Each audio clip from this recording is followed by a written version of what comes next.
అదేనా నేను 30 ఏళ్ళు నేను ఇండస్ట్రీ పెట్టి నేను నర్చర్ చేసుకుంటే రాసిమిటి రాయి చేస్తున్నాం కదా, అదే నా భూ రాయి చేస్తున్నాం కదా, మరి లేకపోతే వస్తాం ప్రాణం ఉంటే. అదే నేను చెప్పేది.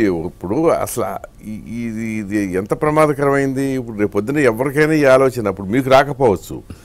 మీరు అధికారంలోకి వస్తే మీ పార్టీ వాడికి ఎవరికైనా జిల్లా స్థాయిలోనో కాన్స్టిట్యున్సీ స్థాయిలోనో వచ్చింది అనుకోండి, వాడు ఇట్లాగే తెగబడతాడు అక్కడ. అంతే, అదే ఉంటాయి. ఇంకా అది నెక్స్ట్ లెవెల్కి ఏమవుతుంది, నీ పెళ్ళం ఏమంటే నాకు ఇష్టం పంపించంటాడు. ఇక ఏం చేస్తారు అప్పుడు? అది మీకు అలాంటివి కూడా జరగలేదని చెప్పలేము ఇక్కడ. అదే నేను ఏమంటానంటే, ఒకసారి నాకు చాలా అనుభవాలండి లైఫ్లో, 5 ఏళ్ళ నుంచి చూడలేనివి ఊహించలేని చూసాను, చూడకూడనివి వినకూడనివి. ఒక అమ్మాయి వచ్చాను, వచ్చి సరబది కడప, ఏంటమ్మా చెప్పి చెప్పకూడని విషయాలు సార్. ఏంటమ్మా ఏంటి? కళ్ళు నేను పెట్టుకోను, నా క్యారెక్టర్ సంబంధించిన విషయాలు సార్, బయట చెప్పుకోలేకపోతే ఎవరు చెప్పుకోవాలి, కనీసం మీరన్నా కాపాడండి. ఏమనాలి దాన్ని? అంటే మనకు తెలియకుండా అమ్మాయిని బెదిరించి లొంగ తీసుకున్నారా అధికార పార్టీ వాళ్ళు? అమ్మాయి వచ్చి ఏడుపు, ఇలాంటి ఎన్నో జరిగాయి. భర్త కూడా ఉన్నాడా? భర్త రాలా ఉన్నాడు, ఉంటాం అయితే. ఇలాంటి కొన్ని వందల కేసులు ఏంటి మీరు చూసారుగా, మేము ఎన్నిసార్లు ఫైట్ చేసాం. ఒక అమ్మాయిని లొంగ ఇది చేయడానికి బాత్రూంలో స్నానం చేస్తాం, నేకుడు ఫోటోలు తీశారు. అమరావతి రైతులు పోరాడుతామంటే డ్రోన్స్ పంపించి ఫోటోలు తీశారు బాత్రూంల పైన. అవును, మరి ఇమాజిన్, ఊహించారా మీరు? అంటే కాదు, అంటే నాకు అర్థం కాదు ఏంటంటే ఇటువంటి వికృత మనస్తత్వాలు ఇంత ఒకేసారి ఇట్లా ఎట్లా విస్తృతంగా వ్యాపించాయో తెలియట్లే. అది ఆ వికృతమైన చేష్టలు కూడా మీరు ఒకసారి ఆలోచిస్తే ఇద్దరికి ఉండటం అర్థం ఉంది. అంటే మీకేమవుతుందంటే,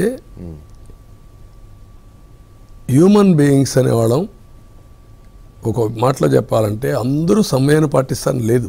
ఓకే, భయం ఉంటుంది. భయం అనేది సరే మనిషికి, ఆ భయం లేనప్పుడు విచ్చలవిడితనం వచ్చేవాళ్ళు కొంతమందిలో వచ్చేస్తారు.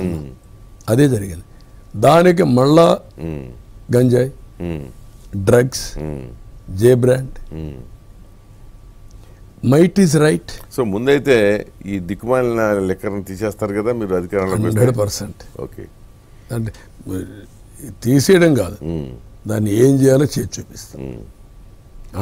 అక్కడ జనం అల్లాడిపోతున్నారు. ఎండాకాలం మంచి బీరు దేవదన్నా దొరకట్లేదని ఆ మధ్య ఎవరు పోస్ట్ కూడా పెట్టారు, ఎవరు సినిమా అతను అనుకుంటే. కాదు, ఇప్పుడు గోవా నుంచి మద్యం తెస్తున్నారు. ఓహో, అది తాగిన వాళ్ళు హాస్పిటల్ పడిపోతున్నారు. ఇప్పుడు వీడు ఎలక్షన్ మీటింగ్లకు వస్తే క్వార్టర్ బాటిల్ ఇస్తున్నారు, అది తాగిన వాడు హాస్పిటలైజ్ అవుతున్నాడు. ఎక్కడి నుంచి అట్టే వెళ్తున్నాడా? అదే గొడవ వదిలిపోయింది అసలు. గొడవ అంటే ఇక్కడ జే బ్రాండ్ కాస్ట్లీ కాబట్టి గోవా నుంచి సెకండ్ తీసుకొస్తున్నారు. క్వాలిటీ అంతకంటే వర్స్ట్ అది, దీనికంటే కూడా సరిపోయింది. మొలాసిస్ కల్పించేయడమే కదా. సో ఇంకొకటి ఏంటంటే, ఇప్పుడు మీరేమో ఇట్లా అన్నారు కానీ లోకేష్ ఒక పుస్తకం పట్టు తిరుగుతున్నాడు, నా దగ్గర రెడ్ డైరీ ఉందని, దానికి కూడా కేసు పెట్టేశారు అనుకోండి అతని మీద, అది వేరే విషయం. ఉన్నాయి, అన్నీ ఉన్నాయి కదా. మరి ఇప్పుడు ఆయన రెడ్ డైరీ ప్రతిజ్ఞ తీసుకోవాలి కదా. అంటే ఏది కూడా